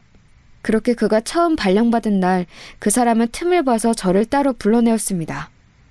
잘 지냈어? 이렇게 만나게 되다니 우리 참 인연이다. 그치? 나는 그럭저럭 지냈어. 오빠랑 헤어지고 지옥같이 살았지. 그래서 막상 다시 마주치게 되면 정강이라도 걷어차줘야지 하고 있었는데 막상 이렇게 마주하니까 생각보다 아무렇지도 않네. 나도 오빠한테 받은 상처가 이제는 다 아물었나 봐. 오빠는 그때 그 버릇 그대로 아직도 자유롭게 살아? 아니 무슨 소리야 미애야. 그때는 나도 어렸잖아. 어렸을 때 실수야. 내가 진짜 다시 한번 사과한다. 아니 평생 사과할게. 그래서 말인데 너 이렇게 보자고 한 건 딴 건 아니고 우리 대학교 때 사귀었던 거 회사 사람들에게 비밀로 해줄 수 있어? 나 사실 본사에서 안 좋은 일로 여기로 발령받게 된 거야. 사실상 잘릴 뻔한 거 아버지가 힘써주셔서 겨우 이렇게 지사 팀장으로 살아남을 수 있었지. 그것 때문에 안 그래도 말이 많았는데 괜히 기존에 있던 너랑 과거 관계 때문에 구설수 오를까 봐 그래. 나 위해서 그래줄 수 있지? 처음 온 날부터 따로 불러내서 무슨 얘기를 하려 그러나 들어봤는데 제가 그동안 어떻게 지냈는지 잘 살고 있는지 그런 것이 궁금하기보다 회사 내에서 자신의 안위만을 생각하는 그 사람의 모습을 보면서 역시 사람은 변하지 않는구나 하는 생각을 했습니다. 그래도 오히려 환상 속에만 두고 영원히 미워하기보다 이렇게 실제로 마주하고 생각보다 과거의 상처가 아무렇지 않은 저 자신의 모습을 보는 것이 나쁘지 않았습니다. 이쯤 되면 이 사람과의 과거는 완전히 떠나보내고 제대로 새로운 사랑을 시작할 수 있겠다 싶었습니다. 그 이후로 그 사람과는 팀장과 팀원으로 서로 쿨하게 지냈습니다. 업무 외적인 대화는 거의 하지 않았어요. 그 사람도 안 좋게 자촌되어서 온 것이니 몸을 사리는 듯 했고 저도 더 이상 그 사람에게 어떠한 감정도 남아있지 않았기 때문에 마치 이별 뒤에도 서로 잘 지내는 헐리우드 커플들처럼 그렇게 각자의 회사 생활에 집중했죠. 그런데 이제 더 이상 어떠한 감정도 남아있지 않다고 자신의 넘쳤던 마음이 무색해질 만한 일들이 자꾸 생겼습니다. 그 사람은 팀장의 자리를 맡기엔 부족한 사람이었어요. 업무 실수도 잦고 팀을 통솔할 리더십도 부족했습니다. 명색이 기획팀인데 업무 성과가 계속해서 저조하자 여러 번 부장님이나 어른들에게 불려가서 핀잔을 들었습니다. 팀장이 그 사람의 업무에서 빵꾸가 난 것은 대리인 제가 다 메꿔야 했습니다. 그러자면 야근을 밥 먹듯이 해야 했습니다. 어떤 날은 그 사람과 저만 불 꺼진 사무실에 남아 그 사람이 실수한 업무를 만회하느라 밤을 샌 적도 있는데 아무리 헐리우드 커플처럼 쿨하게 대하기로 했어도 그날만큼은 정말 불편하고 어색하더군요. 그렇게 그 사람 때문에 더 과증된 회사 업무로 나날이 보내고 있었을 때였습니다. 그날도 밤새 야근을 하고 졸린 눈으로 탕비실 뒤쪽 휴게 소파에서 눈을 잠시 붙이려고 몸을 기댔을 무렵 옆 부서 직원 2-3명이 커피를 타러 들어왔습니다. 그들은 제가 뒤쪽에 있는지 모르는 눈치였습니다. 기획팀 진짜 불쌍하지 않냐? 어디서 낙하산 팀장 하나 굴러 들어와가지고 팀원들 개고생시키네. 낙하산? 박준영 팀장 낙하산이야? 진짜로? 그것도 몰랐어? 처음 발령받을 때부터 유명했잖아. 박준현 팀장 아버지가 국회의원 박성건이래. 박성건? 민주평화당 원내대표 그 박성건? 와, 미쳤다. 엄청 거물의 아들이었구나. 그래. 그래서 본사도 낙하산으로 들어간 건데 본사에 있을 때 초보도 안 하는 발주 실수를 해가지고 아무리 박성건 아들이어도 계속 또 안고 있을 순 없었나 봐. 그 실수로 입은 피해만 몇 억이라지 아마? 그래서 거의 잘리는 거였는데 또 아버지가 손을 쓴 거지. 그렇게 흘러 우리 지사 기획팀까지 오게 된 건데 애꿎은 팀원들만 불쌍하게 됐지 뭐. 에휴, 이래서 우리같이 힘없는 것들이 아무리 발버둥 쳐봤자 힘있는 거물 있긴 하나를 못 당해낸다니까. 우리 아버지는 젊은 적에 국회의원 선거 한번 안 나가시고 뭐 하셨나 몰라. 아휴, 꿈 깨라 꿈 깨. 국회의원은 아무나 하냐? 걔네는 애초에 우리랑 사는 세상이 달라. 우리는 그저 안 잘리고 오래오래 회사 다니기만을 빌자고. 직원들이 그 사람에 대한 안 좋은 얘기들을 신나게 해대는데 저는 그들에게 동조하는 마음이 들기보다는 그 사람이 불쌍해지기 시작했습니다. 그래도 한때는 사랑했던 사람이었다고 미운정이 든 건지 오히려 뒷담화를 하는 직원들이 미워지려고까지 했어요. 그렇습니다. 그 사람은 유명한 국회의원의 아들로 학창시절부터 유명했고 왕자님처럼 자랐기 때문에 모든 사회생활 면에서 서툴렀습니다. 나중에 들어보니 학점도 겨우 졸업할 정도로 간신히 맞췄다고 하네요. 그런데 저는 이상하게 어딘가 하나 부족해 보이는 그 사람의 모습이 끌렸습니다. 일종의 모성 본능 같은 거였나 봐요. 그런데 그 모성 본능이 이번에도 꿈틀꿈틀 다시 올라오고 있었습니다. 저는 그 사람을 따로 불러다 놓고 이야기했습니다. 요즘 오빠 때문에 우리 팀 이래저래 말이 많아. 적어도 기본적인 업무 실수 같은 건 안 했으면 좋겠어. 그런 실수는 팀원들 조금만 배려해도 안 할 수 있는 거잖아. 가끔 보면 오빠는 능력이 딸린다기보다 배려심이 부족한 것 같아. 미안하다 미애야. 나도 이제 지난 실수들 다 만회하고 잘해보려고 하는데 잘 안 되네. 저는 너무 빨리 수긍을 하고 의구시tum해지는 그의 모습을 보니까 다시 짠해지기 시작했습니다. 아, 됐어. 이번 보고서도 그냥 내가 할 테니까 오빠는 새 프로젝트 준비나 잘해. 그거는 진짜 실수 없게 해야 된다? 알겠어, 미애야. 항상 고마워. 너 때문에 내가 안 잘리고 회사 다닌다. 됐네요. 나도 나 살자고 이러는 거거든? 그래서 말인데, 미애야, 오늘 끝나고 맥주 한잔 할래? 맥주 한잔 하자는 그의 말이 그 순간 왜 그리도 달콤하게 들렸는지 모르겠습니다.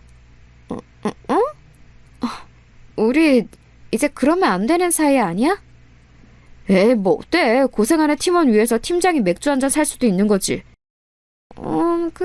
그래. 그럼 그렇게 해. 정말 그 제안은 받아들이지 말았어야 했습니다. 술이 한 잔, 두 잔 들어가니 예전에 그 사람과의 좋았던 추억들만 되살아났거든요. 어느새 둘이 꽤 취기가 오른 채로 대화는 계속되었습니다. 나 사실 너랑 헤어지고 반성 많이 했어. 나에게 제일 잘해주고 지고지순했던 건 미애 너뿐이었는데 어린 마음에 철이 너무 없었어. 됐네요. 이제 다 지난 일이니까 오빠도 오빠 짝 찾아서 얼른 장가 가셔. 나도 좋은 남자 하나 물어서 시집갈 거니까. 장가는 무슨. 아무리 찾아도 미애 너 같은 여자는 세상에 없는걸. 그 말을 듣는데 순간 가슴이 설레기 시작했습니다. 저는 당황해서 말을 얼버무렸습니다. 아직도 그런 올드한 방법으로 여자 꼬시냐? 정신 차려. 그러자 갑자기 그 사람은 제 손을 덥석 붙잡고 얘기했습니다. 미애야, 우리 다시 시작하자. 나 너 없이는 아무것도 못해. 회사 생활도 그렇고 내 인생도 너와 헤어지고 나서는 아무런 의미가 없어. 나를 좀 구원해줘. 저의 눈을 똑바로 쳐다보며 단호하게 말하는 그 사람의 모습을 보는데 거부감이 들기보다는 오히려 심장이 더 쿵쾅쿵쾅 뛰었습니다. 그렇게 그 사람이 갑자기 제게 입맞춤을 했고 저희는 그날 밤을 같이 보냈습니다. 지나고 보면 인생에서 가장 후회되는 일 중에 하나이지만 그때는 저 스스로도 저를 막을 수 없었습니다. 다음 날 침대에서 눈을 떴을 때 저는 스스로 머리를 쥐어뜯으며 절규했습니다. 아이씨, 내가 미쳤지? 나 몰라. 이 일을 어떻게 할 거야? 오빠가 책임져. 미안해, 미애야. 그래, 책임질게. 책임지면 되잖아. 우리 정식으로 다시 사귀자. 그 말 진심이지? 그럼 진심이지. 김미애, 이 오빠만 믿고 따라와. 그렇게 저희는 다시 정식으로 교제를 시작했습니다. 처음 연애 때 받은 상처로 불안한 마음이 한가득이었지만 그래도 제 딴에는 회사 일도 우리의 관계도 잘해보겠다고 애쓰는 모습을 보면서 좋은 면만 생각하기로 했습니다. 그렇게 몰래 시작한 사내 연애가 몇 달이 이어졌을 무렵 그때도 차려 근무를 한 다음날 탕비실에 팀원들과 커피를 타러 들어갔습니다. 그렇게 원두커피를 한 모금 들이키려는 순간 김대리님 왜 그러세요? 괜찮으세요? 괜찮아. 그냥 잠깐. 저는 순간 엄청난 불안감이 몰려오기 시작했습니다. 설마? 그 길로 불이 나게 약국으로 달려가서 임신 테스트기를 사서 회사 화장실에서 돌아와서 테스트를 했는데 앞불싸 너무나 선명한 두 줄이 제 눈에 들어왔습니다. 저는 그 길로 그 사람에게 달려가 이 사실을 알렸습니다. 뭐? 그게 진짜야? 이거 봐봐. 그 사람은 잠시 고심하는 듯 하더니 제게 조심스럽게 말했습니다. 미애야, 이왕 이렇게 된 거 우리 결혼하자. 우리 부모님이랑 너희 부모님은 내가 잘 설득할게. 그게 정말이야? 저는 그 사람도 저만큼 적잖이 놀라고 당황할 줄 알았는데 오히려 침착하게 결혼 얘기를 먼저 꺼내는 그 사람의 모습을 보니까 그 순간에는 그 사람이 그렇게 든든해 보일 수가 없었습니다. 결혼은 일사천리로 진행되었습니다. 양가 상견례도 번갯불에 콩 구워 먹듯이 해치웠고 시부모님은 제 배가 더 불러오기 전에 주변의 눈을 의식해서 얼른 결혼식을 진행하길 원하셨습니다. 그렇게 식을 올리고 얼마 지나지 않아 예쁜 공주님이 탄생했습니다. 전혀 예상하지도 계획하지도 않은 결혼과 출산이었지만 그래도 제품에 안겨 새근새근 잠든 공주님을 볼 때마다 결혼을 하길 참 잘했다는 생각이 들었습니다. 그러나 그런 행복감은 아이가 태어난 지 얼마 지나지 않아 산산조각이 났습니다. 저는 그때 당시 육아휴직을 하고 아이를 돌보느라 여념이 없었는데 남편은 점점 팀 회식이다 출장이다 갖은 핑계를 대며 귀가가 늦어졌습니다. 그리고 대학 신입생 시절 처음 만났을 때의 그 고질병, 술 먹으면 연락이 두절되는 버릇이 되살아났습니다. 사내 연애를 할 때는 늘상 붙어 있었으니까 그 고질병이 도질 틈이 없어서 까맣게 잊고 있었는데 밤새 우는 아이를 달래며 동시에 연락이 두절된 남편을 하염없이 기다리던 밤, 그때의 기억이 떠올라서 얼마나 무서웠는지 모릅니다. 무언가 이 결혼이 잘못되었다는 느낌이 들어서 말이죠. 그런 저의 예감은 빗나가지 않았습니다. 그날도 육아에 지쳐 아이를 재우고 잠시 소파에 기대어 쉬고 있었을 때 전화 한 통이 걸려왔습니다. 여보세요? 대리님, 저 박주임이에요. 전화를 건 사람은 저와 같은 팀에서 친하게 지내던 박주임이었습니다. 어머, 박주임, 오랜만이다. 잘 지냈어? 회사는 잘 돌아가지? 네. 그런데 드릴 말씀이 있어서요. 그게 뭔데? 저기 요새 회사에서 이상한 소문이 돌아요.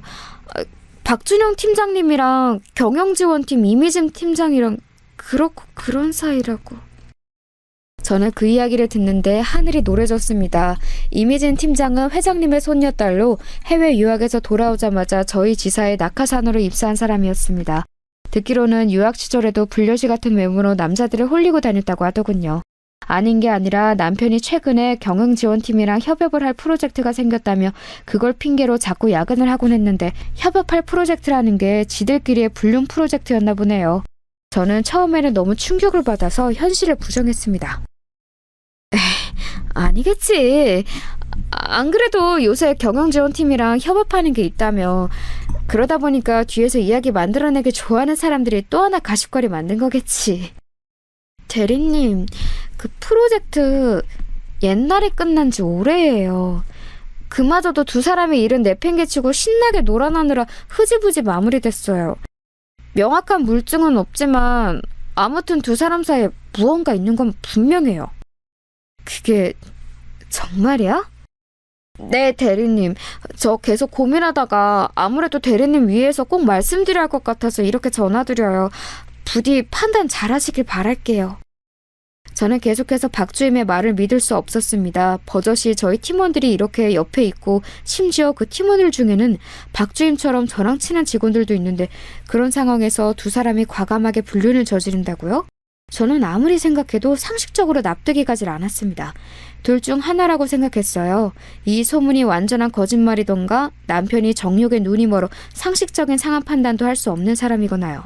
그래서 저는 제 두 눈으로 이 사실을 확인해 보기로 했습니다. 마침 친정엄마가 동생네 일주일 정도 머무르기 위해 서울로 올라오신다고 해서 딸아이는 친정엄마에게 맡겨놓고 본격적으로 남편의 뒤를 캐기 시작했습니다. 처음 며칠은 아무것도 나오는 게 없었습니다.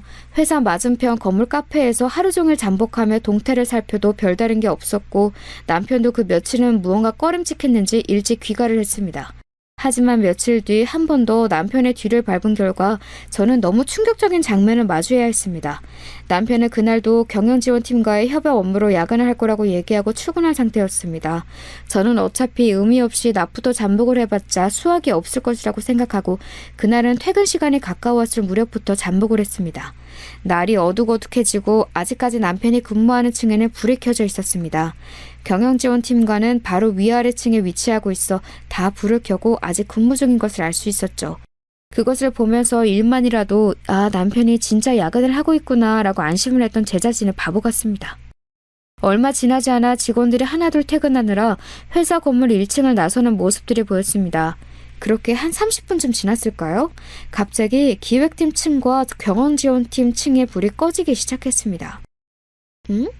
왜 불이 동시에 꺼지지? 그리고선 계속 지켜보는데 남편이 혼자서 건물 1층을 나서는 게 보였습니다.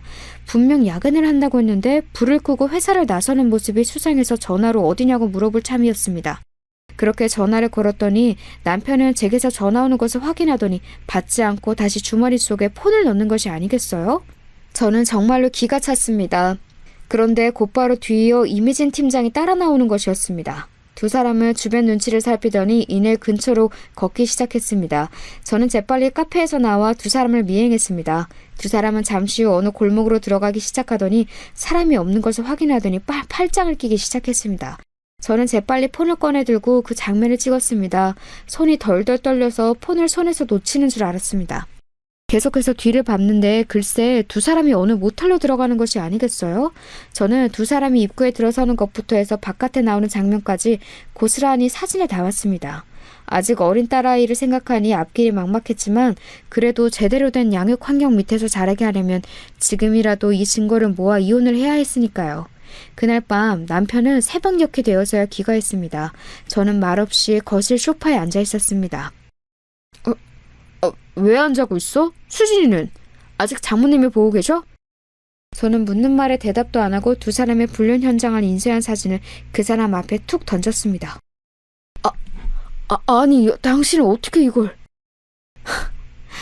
재벌을 개 못 준다더니 너는 학창시절이나 하나도 변한 게 없구나. 얼마나 정용에 눈이 멀었으면 회사 사람들 사이에서 그렇게 소문이 파다할 때까지 모르고 있었니? 두말할 필요 없고 당장 이혼해. 위자료는 단단히 준비할 거야. 벌써 변호사도 다 선임했어. 저는 모든 것을 체념한 채 세게 나갔습니다. 첫 연애에서의 아픔과 결혼의 실패 같은 슬픈 감상에 젖어있을 틈이 없었어요. 어떻게든 딸아이를 이 비정상적인 환경에서 벗어나게 하고 싶었거든요. 그런데 오히려 이 인간은 적반하장으로 나왔습니다. 그래, 바람 폈다. 이혼? 까짓것도 해줄게. 미진이랑 나 당신보다도 훨씬 오래된 사이야. 우리 아버지랑 미진이 할아버지랑 오래전부터 가까운 사이인 거 알지? 너 알기 전부터 우리는 이미 이어질 운명이었다고. 괜히 애가 들어서가지고 재수없게. 뭐라고? 너 지금 뭐라고 했어? 그럼 처음부터 우리 결혼은 장식이었던 거야? 수정이 네 새끼야. 그런데 뭐? 괜히 애가 들어서? 너가 인간이니? 안 그래도 조만간 얘기하려고 했어. 얼떨결에 너랑 결혼하게 됐는데 너랑 나랑은 인연이 아닌 것 같다. 수정이 양육비는 섭섭지 않게 챙겨줄 테니까 걱정 말고. 양육비에 얹어서 필요한 돈은 얼마든지 더 줄게. 다만 나도 조건이 있어. 뭐 조건? 그래, 어디 한번 드러나 보자. 너도 알다시피 우리 아버지 지금 중요한 법안 통과 앞두고 예민해져 있는 시기야. 이런 때 집안 문제로 시끌시끌해지는 거 원치 않으실 거야. 당분간만 이 결혼 생활 유지하다가 아버지 일 정리되고 여론 분산되면 깔끔하게 이혼해줄게. 보상은 확실하게 해줄 테니까 그런 염려는 말고. 야, 이 나쁜 새끼야. 너가 인간이야? 나랑 수진이에 대해서는 일말의 미안함도 없어? 쓰레기 같은 새끼. 저는 오히려 적반하장으로 나오는 남편의 모습에 할 말을 완전히 잃어버렸습니다. 그러나 남편과 갈라서고 딸아이를 길러야 하는 막막함과 마주하자 남편의 그 제안을 마지못해 수용할 수밖에 없었습니다. 굴욕적이었습니다. 가정을 파탄낸 원흉들로부터 경제적 보상을 받기 위해 그 모든 순간을 참아내야 한다는 것이요. 그렇게 몇 달간 지옥 같은 시간이 이어졌고 남편은 대놓고 며칠씩 집에 들어오지 않는 날이 반복되었습니다. 아마도 그 상간녀와 신나게 불륜을 저지르고 있었겠지요.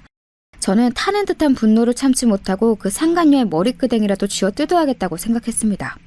그래서 그날도 아이를 친정엄마에게 맡기고 퇴근하는 남편과 상간녀의 뒤를 밟았습니다.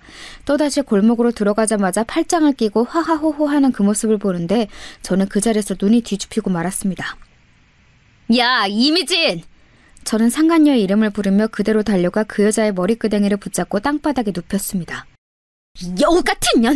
네가 감히 멀쩡한 가정을 파탄내? 저는 바닥에 눕힌 그 여자를 수도 없이 구타하면서 눈물을 쏟아냈습니다. 야야야야, 너 미쳤어? 너 이게 뭐하는 짓이야? 당장 미진이한테서 안 떨어져? 남편은 오히려 저를 붙잡더니 바닥에 내팽개쳤습니다. 저는 고꾸라지면서 얼굴을 튀어나온 벽돌에 부딪혔습니다. 제 얼굴은 크게 부어올랐습니다. 그런데 그런 저를 남편은 아랑곳하지 않고 그 상간녀에게만 몰두했습니다. 미진아, 괜찮아? 아이고, 이게 무슨 일이야? 오빠, 이게 뭐야? 전현이랑 다 끝났다면서! 미안해, 미진아. 내가 대신 사과할게. 이혼 도장 곧 찍어. 걱정하지 마. 뭐야? 너네 둘 다 진짜 죽어볼래? 다 죽어, 이것들아! 저는 근처에 있던 음식물 쓰레기 봉투를 꺼내들고 남편과 상간녀에게 투척했습니다. 음식물 쓰레기 봉투가 터지면서 골목은 난장판이 됐고 저는 남편과 상간녀의 머리끄댕이를 잡은 채 죽어라 늘어졌습니다. 이 나쁜 것들아! 니들이 인간이야? 니들이 그러고도 사람이야? 오빠, 얘 좀 어떻게 해봐! 이게 진짜 죽으려고! 남편은 저를 붙잡고 다시 한번 바닥에 내팽개쳤습니다. 저는 넘어지면서 바닥에 머리를 부딪혔는데 잠시 동안 기절했던 것 같습니다. 잠시 후 눈을 떠보니 음식물 쓰레기 난장판이 된 골목에 저 혼자 덩그러니 누워 있었습니다. 그 난리가 났는데 사람이 아무도 안 온 것도 신기했습니다. 그것보다 더 슬펐던 건 기절한 저를 놓아두고 남편이 상간녀와 함께 자리를 떴다는 사실이었습니다. 저는 그렇게 만신창이가 된 채로 그 더러운 골목에 주저앉아 얼마나 한참을 더 울었는지 모릅니다. 남편과 상간녀는 본인들도 찔리는 게 있었는지 경찰에 신고하지 않았고 그렇게 그날 일은 마무리되었습니다. 저는 당장이라도 이혼하고 싶은 마음이 컸지만 조금만 기다리면 남편이 거액의 돈과 함께 깔끔하게 이혼해주겠다는 말 때문에 딸아이의 앞날이 걱정이 되어 이러지도 저러지도 못하고 있었습니다. 그러던 중 여름을 맞이하게 되었고 휴가철이 다가온 어느 때였습니다. 아직도 걸음마를 떼지 못해 뒤뚱뒤뚱하는 딸아이를 돌보느라 여념이 없을 때쯤 며칠 만에 집에 들어온 남편은 제게 통보하듯 이야기했습니다. 이번에 해외 출장 가느라 한 2주일 집 비우니까 그런 줄 알아. 언제네 당신이 뭐 집 안 비운 적 있어? 수진이 분유값이랑 기저귀값 다 떨어졌어. 그거나 주고 가. 아휴, 말끝마다 돈. 얘따! 남편은 지갑에서 지폐 몇 장을 대충 집어서 제게 던져주더니 짐을 한 다발 챙겨서 다시 나갔습니다. 언제까지 이런 빈 껍데기 같은 결혼 생활을 이어가야 하나 회의감에 눈물이 차올랐습니다. 그렇게 며칠을 지내던 중 이 결혼 생활의 종지부를 찍어야겠다는 큰 결심을 하게 된 사건이 일어나게 되었습니다. 그 시작은 다시 걸려온 박주임의 전화였습니다. 대리님, 저예요, 박주임. 박주임, 잘 지냈어? 대리님, 큰일 났어요. 제가 지금 휴가차 양양에 와 있는데요. 여기서 박준영 팀장님을 봤어요. 저는 해외 출장을 간다고 거짓말을 하고 양양으로 놀러 갔다는 남편의 소식을 들었는데 이제는 별로 놀랍지도 않았습니다. 네, 그 인간 그럴 줄 알았다. 또 이미진 그년이랑 같이 있겠지? 네, 그런데 그게 좀 이상한 게요. 박 팀장님 아버지랑 우리 회장님이랑 박 팀장님 온 가족들이 다 같이 있어요. 아까 해변가에서 봤을 때는 그냥 닮은 사람이겠지 했는데 지금은 리조트 레스토랑에 다 같이 모여서 식사하고 있어요. 생각만 해도 어이가 없었습니다. 남편이 상간녀와 둘만 밀월 여행을 갔다고 해도 기가 찰 노릇인데 온 시댁 식구들이 한마음이 되어 상간녀와 함께 피서를 떠나다녀? 저는 그 길로 남편한테 전화를 걸었습니다. 이번에는 웬일로 바로 받더군요. 뭐야, 나 바빠. 용건만 말하고 얼른 끊어. 해외 출장 가 있다는 사람이 새벽 시간에 전화를 웬일로 잘도 받는다? 해외 출장? 야, 너 이미진 그년이랑 양양 간 거 내가 모를 줄 알아? 저는 전화기에 대고 남편을 마구 몰아붙였습니다. 그런데 남편의 반응이 더 놀라웠습니다. 너 내 뒤 캐고 다니는 거 이제 지긋지긋하다. 집에 돌아가면 말하려고 했는데 전화한 김에 다 말해줄게. 이 자리 나랑 미진이 상견례 자리야. 돌아가면 너랑 곧바로 이혼할 거고 그 다음에 바로 미진이랑 재혼할 거니까 그렇게 알아. 위자료 걱정은 하지 말고. 끊는다. 그렇게 남편은 자기 할 말만 하고 전화를 툭 끊었습니다. 어이가 없어서 눈물도 안 나왔습니다. 온 시댁이 합심하여 이 불륜관계를 도와주고 있었습니다. 듣자 하니 시아버지와 회장님의 오랜 정경유착 관계를 이 결혼을 통해서 완전하게 토대를 닦으려는 것 같더라고요. 저는 이대로 가만히 두고 볼 수가 없었습니다. 그 길로 온 친정 식구들을 다 불러 모아 자초지종을 설명했습니다. 부모님과 남동생들은 남편과 시댁의 만행에 분노를 참지 못했습니다. 그래서 저희 가족은 큰 복수국을 결심했습니다. 각지에 있는 친정 식구들을 양양으로 불러 모았습니다. 그렇게 시댁과 남편 그리고 상간녀를 철저히 혼내줄 모든 준비를 마치고 온 가족이 리조트 밖에서 시댁 식구들과 상간녀가 나오기만을 기다렸습니다. 드디어 그들의 휴가 마지막 날 고급 세단을 타고 입구를 나오는 그들을 멈춰 세웠습니다. 그러자 갑자기 기자들이 플래시 세례를 터뜨리며 몰려들었고 입구에 대기하고 있던 마을 주민 수백 명이 외치기 시작했습니다.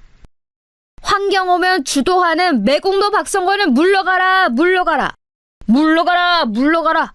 정경유착 비리 의혹 사망그룹 이영진도 물러가라, 물러가라. 리조트 입구를 가득 메운 동네 주민들 사이로 기자들이 카메라를 들이밀며 시아버지가 탄차로 몰려들었습니다. 시아버지가 창문을 내리며 말했습니다. 이게 다 뭡니까? 이런 불법 집회는 처벌받을 수 있어요. 모두 해산하세요. 그러자 기자들은 아랑곳하지 않고 질문을 퍼부었습니다. 박성건 의원님, 이번에 추진하고 계시는 해외산 폐원자로 매립 계획이 굴욕 외계로 비판받고 계신다는 사실 아십니까? 그 이야기는 지금 나눌 이야기가 아닙니다. 지금은 가족 휴가 중이니 얼른 비키세요. 가족 휴가라고 하면서 사망그룹 이영진 회장의 가족과 동행하신 이유는 무엇입니까? 자제분과 이영진 회장의 손녀가 불륜관계라는 소문이 사실입니까? 아니, 이 사람들이 정말... 자제분의 부인은 이 사실도 모르고 집에서 이제 갓난딸을 힘겹게 돌보고 있습니다. 며느리 보기에 이 회동이 부끄럽지 않습니까? 자꾸 이러면 경찰을 부르겠습니다. 시아버지는 창문을 올리더니 더 이상 기자들의 대답에 묵묵부답으로 일관하였습니다. 경찰들이 와서 마을 주민들을 해산하자 그제서야 소동이 진정이 됐고 그 풍경은 뉴스 화면에 그대로 잡혔습니다. 오늘 오후 3시경 강원도 양양의 삼원 리조트에서 가족 휴가를 마치고 돌아오는 박성건 의원을 향해 폐기물 매립지로 거론되고 있는 양양 주민들의 거센 시위가 이어졌습니다. 주민들은 박 의원 자녀의 불륜 의혹까지 수면 위로 끌어올리며 사망그룹과의 정경유착 의혹까지 비판했습니다. 몇 시간이 지나지 않아 인터넷 뉴스는 뜨겁게 달구어졌습니다. 여러분, 이쯤 되면 이 난리가 다 무엇인가 싶으시죠? 저는 남편에 대한 복수를 결심한 순간 온 가족이 합심해서 시댁을 완전히 보내버리기로 결심했거든요. 그 전말은 이랬습니다. 저희 가족이 제 남편의 불륜 소식과 더불어 시댁이 상간녀 집안과 합세했다는 소식을 듣자마자 각자가 있는 자리에서 최대한 시댁의 약점을 건드릴 방법을 모색했습니다. 시아버지와 상간녀 집안은 이름만 대면 알만한 국회의원과 기업이었기에 언론을 이용해서 명성에 흠집을 내기로 결심한 것이지요. 그런 사람들이 가장 두려워하는 것이 명성에 흠집 나는 것 아니겠어요? 참 아이러니하죠. 명성에 흠집 날 만한 일을 밥 먹듯이 하면서 그 흠집이 날까봐 안절부절하는 꼴이 말이죠. 잠깐 설명을 하고 넘어가자면 시아버지가 추진하는 법안은 논란이 많은 법안이었습니다. 법안명은 그럴싸하게 멋들어지게 짓긴 했지만 이 법안이 통과가 되면 사실상 해외에서 버리는 핵폐기물을 우리나라에서 수집해 우리 국토에다 매립을 해야 하는 상황이었습니다. 국회의원들이 직접 그 일을 하는 것은 아니었지만 정부에서는 해당 일을 추진하기 위한 근거로 여러 관련 법안들을 만들어야 했는데 그 일을 시아버지가 주도하고 있었던 것입니다. 반대 여론에서는 그것을 앞장서서 추진하는 시아버지를 신뢰를 위해 국토의 안전을 팔아먹었다며 거세게 비판하는 상황이었죠. 기자인 둘째 동생이 그런 언론의 움직임을 담당하기로 했습니다. 제가 찍어두었던 남편의 불륜 증거 사진과 더불어 시아버지가 추진하던 법안의 쟁점이 되는 자료를 모두 수집했고 그 모든 과정에 협조한 사망그룹의 비판 여론 또한 모아드렸습니다. 마침 양양에서 오랫동안 장사를 하고 계신 작은아버지의 도움을 받아 남편과 시댁 식구들이 머무른다던 리조트 근처 마을에 숙소를 잡았습니다. 그곳에 작은아버지가 오랫동안 거주하신 동네여서 동네 주민들을 모으기 아주 적절했습니다. 이 해프닝으로 시아버지가 추진하려는 일이 무마될지는 알 수 없었으나 적어도 제 인생을 시궁창처럼 만들어버린 남편만은 나락으로 보낼 수 있을 것 같았습니다. 작전은 대성공이었습니다. 인터넷 뉴스에서는 시아버지의 법안에 대한 비판보다 아들의 불륜설 그리고 그 불륜 대상이 사망그룹의 손녀딸이라는 점이 더 화제가 되었습니다. 가십을 좋아하는 대중들은 순식간에 그 뉴스를 여기저기 퍼나르기 시작했습니다. 며칠이 지나자 정말 무섭게도 그 뉴스들은 인터넷에서 흔적도 없이 싹 사라졌습니다. 시아버지가 언론에 무언가 큰 압박을 행사한 듯 싶었습니다. 하지만 그럼에도 불구하고 남편은 그 여파를 피해갈 수 없었죠. 직원 인사 발령. 다음 사람은 사내 풍기문란을 조장한 관계로 다음과 같이 처분함. 기획팀 팀장 박준영. 처분 내용 해고. 사내 게시판에는 남편의 해고 소식이 버젓이 게재가 되었습니다. 여론이 이렇게까지 시끄러워지자 시댁에서도 남편과 상간녀의 불륜을 더 이상 지지할 수 없게 되었고 어떻게든 새로운 결혼의 형태로 정경유착을 이어가려던 시아버지와 회장님의 계획도 실패했습니다. 시아버지는 아들의 불륜으로 자신의 입지가 위태로워지자 꼬리 자르듯 사망그룹과의 관계를 정리했습니다. 낙동과 오리알 신세가 된 회장님은 그에 대한 보복으로 남편을 완전히 회사에서 몰아낸 것이죠. 시아버지가 언론은 가까스로 잠재웠지만 남편에 대한 이야기는 업계에 소문이 파다하게 퍼져서 동정업계에서는 다시 발을 들일 수 없는 신세가 되었습니다. 저는 곧바로 이혼 절차를 진행했고 거액의 위자료도 받아낼 수 있었습니다. 남편은 그 위자료와 함께 매달 양육비를 제게 지급하기 위해 공장에서 일을 하고 있습니다. 마지막으로 어떻게든 아버지께 비벼보려고 다른 좋은 자리를 부탁드렸으나 이번만큼은 시아버지가 야멸차게 거절했다고 하네요. 안 그래도 그동안 자식을 낙하산으로 기업에 입사시킨 의혹 때문에 곤란했는데 이번 사건으로 명성에 흠집을 입은 상태에서 한 번 더 낙하산 인사를 청탁하면 자신의 정치 생명은 영원히 끝이라면서요. 그렇게 아버지에게도 마지막으로 외면당한 남편은 겨우겨우 친구의 소개를 받아 작은 공장에 관리직으로 근근히 생활을 하고 있습니다. 상간녀의 소식도 궁금하시죠?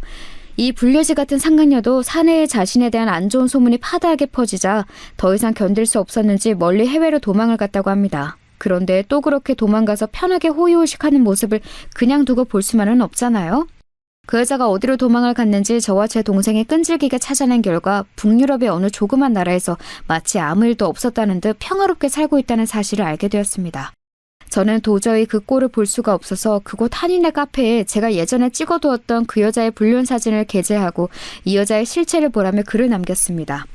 며칠 뒤 관리자에 의해 삭제가 되긴 했지만 얼마 지나 들은 소식으로는 그 여자가 또 다른 나라로 도망을 갔다고 하네요. 나중에 저에게 따로 쪽지가 와서 자꾸 이런 식으로 하면 자기도 명예훼손으로 저를 고소하겠다고 했습니다. 저는 어디 그럴 테면 그러라고 했습니다. 내 인생이 아무리 박살나도 밥 숟가락 놓는 날까지 니년 얼굴에 먹칠하면서 살겠다고 하면서 말이죠. 그 여자는 아마 자기가 쪽팔려서라도 그리고 할아버지의 체면 때문이라도 저를 고소하지 못할 것입니다. 그 여자의 다음 행선지가 어디인지 알아내는 것은 일도 아니었으나 지금은 잠시 그 여자를 괴롭히는 것을 쉬려고 합니다. 복수는 이 정도로 충분한 것 같아서요. 제게는 엄마로서 해야 할 본분들이 남아있으니까요. 제 다사다난했던 결혼 생활은 그렇게 마무리를 지었습니다. 생각해보면 첫 연애 때 그런 상처를 입었으면 어쩔 수 없이 재회를 하더라도 다시는 그 사람과 상종을 해선 안 되는 거였는데 이놈의 정이 뭔지 제 인생에서 가장 후회하는 선택을 하고 말았습니다. 부디 제 딸만은 저 같은 이런 풍파를 겪지 않고 살아갈 수 있길 바랄 뿐입니다.